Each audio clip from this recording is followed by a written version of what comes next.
yaba da masu zuba jari a jihar Jigawa da kuma kamfanoni.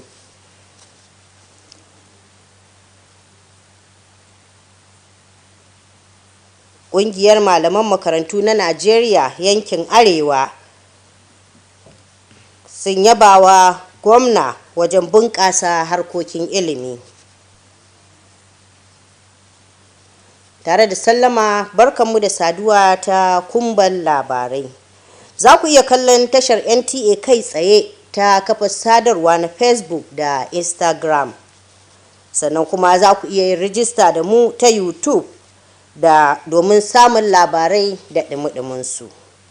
Yau 5 ga watan Disamba, miladiyar Annabi Isa alaihi salam 5 ga wata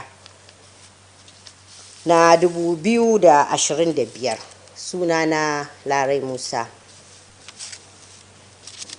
Mataimakin shugaban ƙasa Kashim Shettima ya sake jaddada ƙudurin gwamnatin tarayya na ƙarfafa masarautun gargajiya, inda ya bayyana su a matsayin ginshiki na haɗin kai da zaman lafiya. Ya bayyana hakan ne yayin wata ziyara ta musamman ga sarkin Gumel. Ga fassarar rahoton Muhammad Musa Askira. Mataimakin shugaban ƙasar Najeriya Sata Kashim Shettima ya ce tsarin masarautu na gargajiya na ci gaba da kasancewa muhimman ginshiki wajen haɗin kai da bunƙasar ƙasa. Yana mai tabbatar da cewa gwamnatin tarayya za ta ci gaba da ƙarfafa tare da tallafa masarautun domin ƙara tasiri. Mataimakin shugaban ƙasar ya bayyana hakan ne a fadar sarkin Gumal, inda ya taya mai martaba sarkin Gumal Alhaji Ahmad Muhammad Sani na biyu murnar cika shekaru 45 akan karagar mulki. Sanata Kashim Shettima ya yaba gwamnatin jihar Jigawa bisa gagarumin ci gaban da aka samu a fannin noma, yana mai lura da cewa jihar ta ci gaba da bambanta kanta a matsayin amintacciyar abokiyar arziki wajen ƙoƙarin ƙasa na cimma wadatar abinci. Tare da mataimakin shugaban ƙasar a wannan ziyarar akwai gwamnan jihar Jigawa Umar Namadi da sarkin musulmi mai alfarma Alhaji Muhammad Sa'ad Abubakar na uku da sarkin da magaran daga jamhuriyar Nijar da sarakunan Macina da na Guru da na Yobe, tare da sarakunan Hadeja, Kazaure, Dutse da Ringim. Haka kuma manyan mutane masu daraja daga ciki da wajen ƙasar nan sun halarta. Ina kara sauƙi lafiya da tsohon kwana. Allah ba mu zaman lafiya da haɗin kai da bunƙasar arziki. Allah ya sa mu gane lafiya.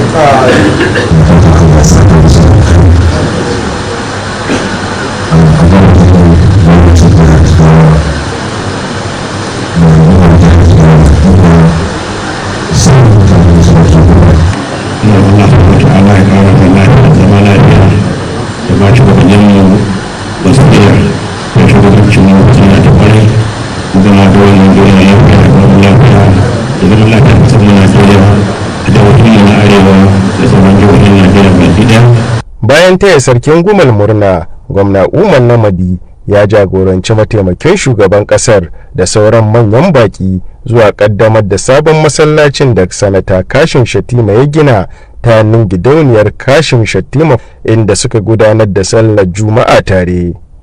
Ƙarshen rahoton kenan. Sani Labaran Salisu a labaran NTA.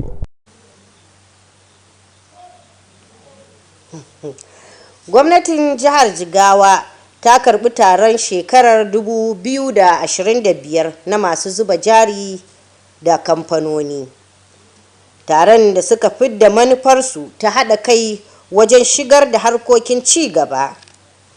Haka kuma taron ya haɗa masu ruwa da tsaki na ganin an ci gaba da harkokin kasuwanci. Sani Labaran Salisu na da ci gaban rahoton.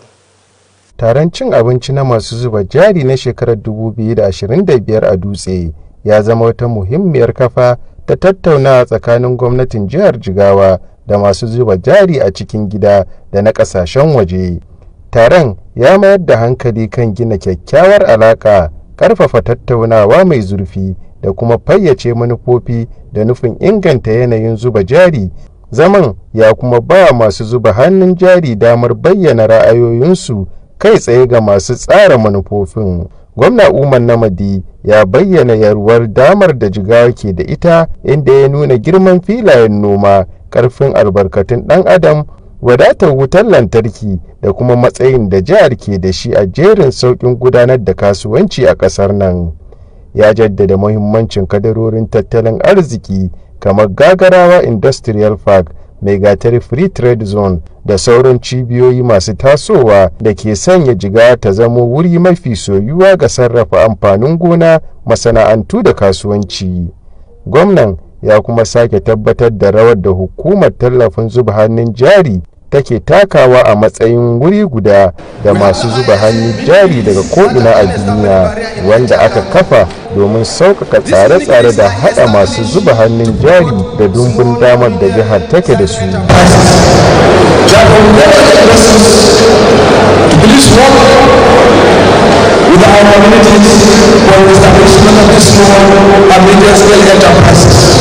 Jihar Jigawa na ci gaba da samun nasarori a fannoni da dama da suka hada da noma, kasuwanci da ciniki, bunƙasa abubuwan more rayuwa da sauran muhimman sassa masu ingiza ci gaba mai ɗorewa. Ƙarshen rahoton kenan. Sani Labaran Salisu a labaran NTA. A nan kuma ƙungiyar malaman makarantu ta Najeriya yankin Arewa, wanda ta hada jihohi 19, sun girmama da kuma karrama gwamnan jihar Jigawa da lambar yabo ta wajen bunƙasa harkokin ilimi. Muhammad Sani Labaran yana da ci gaban rahoton.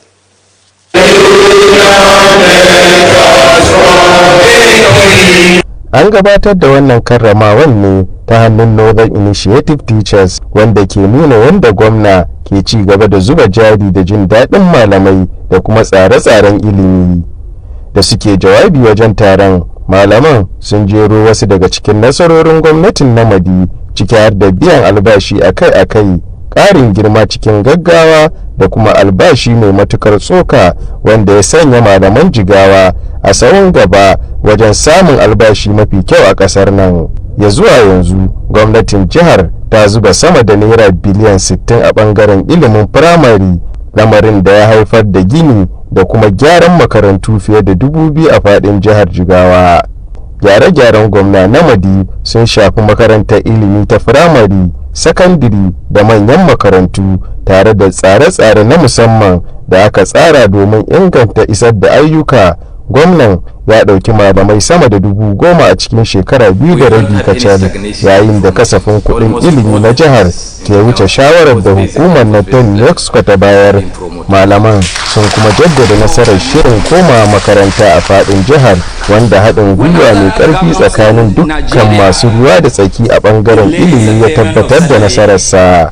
Teacher's salary here is on or before 20 on each and every blessed month. We say thank you, Your Excellency. Gwamna Umar Namadi ya gode wa Northern Initiative Teachers bisa wannan karramawa, yana mai cewa hakan zai ƙara masa ƙwarin gwiwa, ƙara zage dantse wajen yi wa jihar hidima. Whatever we are doing to improve teaching and learning in the state without the cooperation, without the acceptance, will not succeed.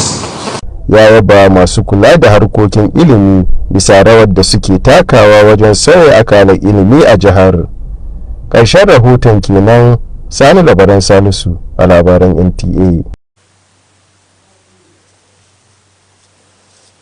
Majalisar Dokokin Jihar Jigawa ta amince da karɓan bashin kuɗi naira daga bankin Zenith domin taimakawa wajen ci gaba da muhimman ayyuka a faɗin jihar ta Jigawa. Yadda za a kasance da biyan kuɗin zai zama kaso 18 a wata 18. Amincewar ta fito ne daga bakin kakakin majalisa, a inda shugaban masu rinjaye ya gabatar da bukatar. Haka kuma ɗan majalisa mai wakiltar mazaɓar Gwiwa ya amince, ya goya masa baya.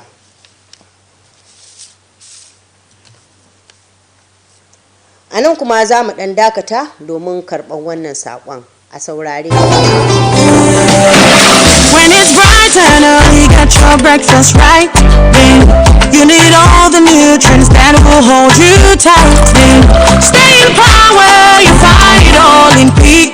Then every move you make picks got you all the way. Yeah. And the beat goes on. Tashi da himma duk safiya a yi karin kumallo da Peak Breakfast don more rayuwar yau da kullum. Peak, reach for your peak.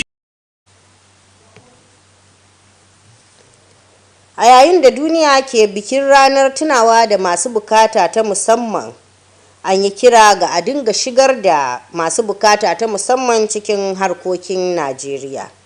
A jihar Jigawa, masu ruwa da tsaki suna iyakar ƙoƙarinsu wajen ganin cewa an shigar da masu bukata ta musamman a harkokin. Wakilinmu Ali Adamu ya rawaito cewa taken na bana ne ke cewa masu bukata ta musamman suna da muhimmiyar rawa da suke takawa. Ga rahoton nashi. A faɗin Najeriya, miliyoyin mutane masu bukata ta musamman har yanzu na fuskantar ƙalubale wajen samun ilimi, kiwon lafiya, aikin yi da kuma halartar harkokin jama'a. A jihar Jigawa, wadda take da yawan mutane da ke rayuwa da nakasa, ana ci gaba da ɗaukar matakai domin rage wannan gibi tare da ganin ana damawa da su cikin al'umma. Da mu wayewar gari kai wani 24 hours ana ƙara tallafawa masu bukata ta musamman mutum 1000 da naira 30,000 kowannensu. Majalisar Ɗinkin Duniya ta yi kiyasin cewa sama da mutum biliyan 1.3 a faɗin duniya na rayuwa cikin nakasa, kuma da dama daga cikinsu na fuskantar wariya da ƙarancin samun ayyukan jin daɗin rayuwa. A jihar Jigawa, ƙungiyoyin gida sun yaba da ci gaban da aka samu ta hanyar tallafin tsaron zamantakewa da ilimi kyauta ga masu bukata ta musamman. Duk da haka, sun yi kira da a ƙara saka hannu musamman wajen harkokin karatu da shirye-shirye samar da ayyukan yi, samun damar shiga gine-ginen gwamnati da kuma ƙarfafa damawa da su cikin al'umma. A gwamnati ta yi ƙoƙari an ɗauke mana nauyin karatu, to amma abin da za mu ci a wajen karatun nan sai an je an yi bara. To wasu da wannan bara suka rike kansu har suka kammala karatu. Yanzu roƙon da muke a taimaka a kai mu gaci waɗanda suka gama karatun nan don Allah a taimaka a basu ofarsu. To saboda haka muna gayyata dukkan yan uwa da abokan arziki na faɗin jihar Jigawa zuwa wannan wurin babban taro da za a gudanar ranar 9 ga watan Allah kai mu ranar Litinin. Yayin da ake ci gaba da gudanar da taruka a faɗin ƙasar nan, sakon da ya fice shine al'umma za ta samu ci gaba ne kawai idan kowane ɗan ƙasa ciki har da masu bukata ta musamman an ba su damar da ta dace domin bayar da gudunmawarsu da kuma yin jagoranci. Ali Adamu, labaran NTA. Da haka muka kawo ƙarshen labaran namu na daren yau. Muhammad Musa Askira ya shirya tsaf domin kawo muku labaran cikin harshen Turanci. Mu haɗu gobe a bitan labarai idan mai kowa mai komai ya nufe mu da kaiwa.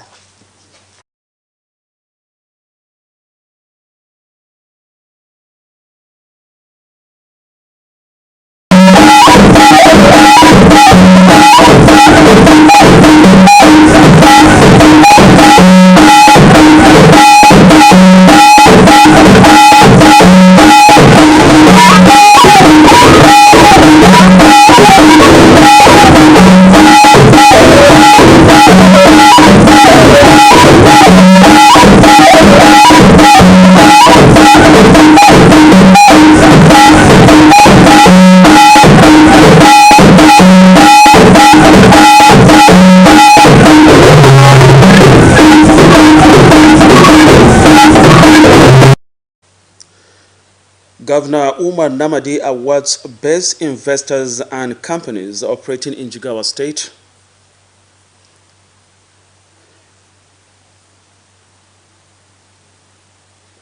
And Nigeria Union of Teachers under the Northern Initiative Teachers Platform honors Jigawa State Governor for excellent performance in the education sector.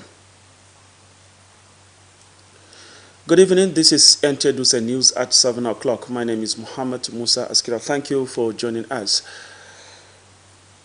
Nigeria's Vice President Senator Kashim Shettima has reiterated the federal government's commitments to strengthening the national traditional institutions, describing them as critical pillars of unity, stability and development. The Vice President made the remark during a special visit to the Emir of Gumel at Gumel Emir's Palace as the monarch marks 45 years on the throne. Correspondence was there and brings us the report. Nigeria's Vice President, Senator Kashim Shettima, says the traditional institution remains a vital component of national cohesion and development, assuring that the federal government will continue to empower and strengthen it for greater impact. The Vice President stated this at the Palace of the Emir of Gumel, while he congratulated Emir Ahmed Mohamed Sani II on his 45th anniversary on the throne. I'm quite glad to be back home. Women is strong. This emirate has a rich history.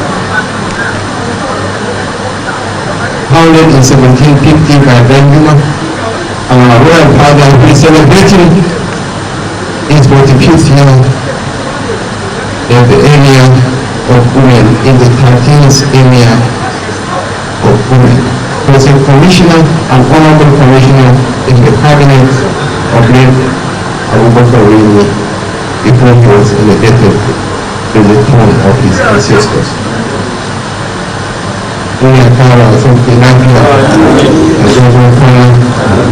Senator Shettima commended the Jigawa State government for the remarkable progress recorded in agriculture, noting that the state has continued to distinguish itself as a reliable partner in the nation's drive towards achieving food security. Jigawa is an island of peace and stability in an ocean of instability. So he deserves to be commended, he deserves to be celebrated, and to be fair to the other governors, I won't do that. Compared to my own cohort, I think the present cohort of governors are some of the best we have ever had in the contemporary history of this country. Accompanying the Vice President on the visit were Jigawa State Governor Umar Namadi, the Sultan of Sokoto, His Eminence Al-Haji Muhammad Saad Abubakar III, the Sultan of Damagaram from Niger Republic, as well as the Emirs of Machina and Guru in Yobe State, alongside the Emirs of Hadeja, Kazaure, Dutse and Ringim. Several other high-profile personalities from within and outside Jigawa State were also in attendance. The Jigawa State government is committed to complementing the federal government's effort in delivering good governance. We use this medium to thank the federal government for the steps it is taking to combat insecurity across the country.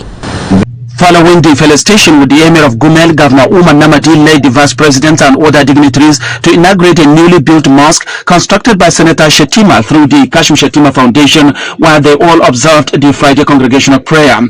From Dutse, Muhammad Musa Askira, NTA News. The Jigawa State government has hosted its 2025 annual investors lunch, a high-level gathering designed to strengthen investors' confidence, deepen partnership, and open new windows of economic collaboration. The event brought together key stakeholders to explore the state's growing investment landscape and reaffirm Jigawa's rising profile in Nigeria's business community. The 2025 investment launch in Dutse served as a strategic platform for dialogue between the Jigawa State government and both local and international investors. This year's edition focused on building rapport, encouraging deeper discussions, and clarifying policies aimed at enhancing the investment climate. The session also provided an avenue for investors to share feedback directly with policymakers. Governor Umar Namadi highlighted Jigawa's rich potential, noting that the state's vast arable land, strong human resource base, steady electricity supply, and its competitive edge in the national ease of doing business ranking. He emphasized flagship economic assets such as the Gagara Industrial Park, the Migratory Free Trade Zone, and other emerging hubs that position Jigawa as a preferred destination for agro-processing, manufacturing, and trades. The governor also reaffirmed the role of the Jigawa Investment Promotion Agency as a one-stop shop for investors worldwide, an agency designed to streamline processes and connect investors to the state's abundant opportunities. We have the highest mini-grids that are being established here in the entire county. These mini-grids are established to promote small and medium-sized enterprises, to Therefore, let us investors to please work with our communities for the establishment of these small and medium-scale enterprises. Our state is committed to private sector. Land cost is a focus on job creation and economic diversification. Our regulatory processes are being streamlined, land administration is being modernized, and investment facilitation is being strengthened. Jigawa State continues to excel across multiple sectors, including agriculture, trade and commerce, infrastructure development, and other key areas driving sustainable growth of Jigawa State. In Dutse, Muhammad Musa Askira, NTA News. The Nigerian Union of Teachers under the Northern Initiative Teachers platform, drawn from the 19 northern states, has honored Jigawa State Governor Umar Namadi for what they describe as his visionary and result-driven leadership in the education sector. The recognition comes as Jigawa continues to emerge as a model in basic and post-basic education reforms across the state and the region at large. The report.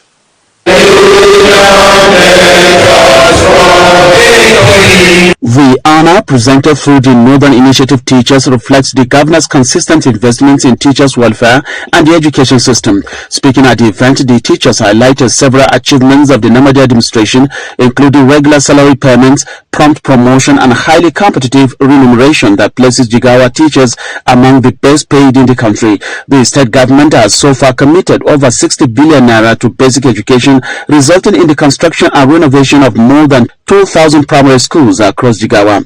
Governor Namadi's reform also cut across basic, post-basic and tertiary levels with deliberate programs aimed at improving service delivery. The governor has recruited over 10,000 teachers in just 2.5 years, while the state's education budget consistently exceeds the UNESCO recommendation. The teachers further noted the success of the statewide back-to-school campaign, driven by strong collaboration among stakeholders in the education sector. Governor Umar Namadi thanked the Northern Initiative teachers for the recognition, saying it will further inspire his administration to do more. We don't have any stagnation in promotion. Almost all the teachers in Jigawa State at both basic and post-basic level have been promoted. Teachers' salary here is on or before 20 piece of each and every blessed month. We say thank you, Your Excellency. Jigawa State teachers, this honor will go to them. Because whatever we are doing to improve teaching and learning in Jigawa State, without the cooperation, without their acceptance, will not succeed. He commended education administrators for helping to change the fortunes of education in the state. In Dutse, Muhammad Musa Askira, NTA News. And the Jigawa State House of Assembly has unanimously approved a loan facility of 90 billion naira from Zenith Bank to support the development of projects across the state. This decision follows the recent announcements of the federal government's disbursement of Nigeria's liquefied natural gas dividends amounting to 256 billion naira, which is to be shared equally among all the 36 states of the Federation. The disbursement is expected to be made in installments over an 18-month period. The motion to approve the loan was introduced by the Speaker of the House, Haruna Aliu Dangatin, and was moved by the Majority Leader. The motion was seconded by the member of the House of Representatives, the State House of Assembly, representing Gwiwa, further solidifying the legislative body's commitments to enhancing infrastructure and driving economic growth in the state. The loan is seen as a strategic step towards advancing Jigawa State's infrastructure, particularly in areas that will benefit from enhanced capital expenditure. Moving on, as the world marks the 2025 International Day of Persons with Disabilities, the call for a more inclusive society is resonating across Nigeria. In Jigawa State, stakeholders are intensifying efforts to ensure persons with disabilities participating fully in social, economic, and political life. Our correspondent Ali Adamu reports on how this year's theme, Fostering Disability Inclusive Societies for Advancing Social Progress, is shaping the local action. His report. Across Nigeria, millions of persons with disabilities continue to face barriers in education, healthcare, employment, and participation in public life. In Jigawa State, which has a significant population of persons with disabilities, efforts are underway to reduce these gaps and promote inclusion. To remove poverty and improve livelihoods. And today, we are going to empower 1,000 people with disability. It's not that we are giving this support and then that's all the end of it. No. We have a mechanism of following up and checking the utilization of this money. We will be able to monitor the retention rate so that based on that we will be able to see how we can double our effort in that regards. The United Nations estimates that more than 1.3 billion people, 1 in 6 globally, live with disabilities, many of whom continue to face discrimination and limited access to essential services. In Jigawa, local associations acknowledge progress through social security support and free education for vulnerable groups. However, they call for greater investment in inclusive schools, employment schemes, access to public buildings, and community-level participation. Gwamnati ta yi kokari an ɗauke mana nauyin karatu, to amma abin da za mu ci a wajen karatun nan sai an je an yi bara. To wasu da wannan barar suka rike kansu har suka kammala karatu. Yanzu roƙon da muke a taimaka a kai mu gaci. Waɗanda suka gama karatun nan dan Allah a taimaka a ba su ofarsu. As activities continue nationwide, the central message remains the society can only progress when every citizen, including person with disability, is given equal opportunity to contribute and lead. In Dutse, Ali Adamu, NTA News. And that's it on the news. Remember, you can always watch Nta Dutse live on Facebook and Instagram. And you can also subscribe to our YouTube channel, just like you can play back this bulletin on the YouTube channel. Thank you for being with us. I am Muhammad Musa Askira saying very good night to you all. Till we see you.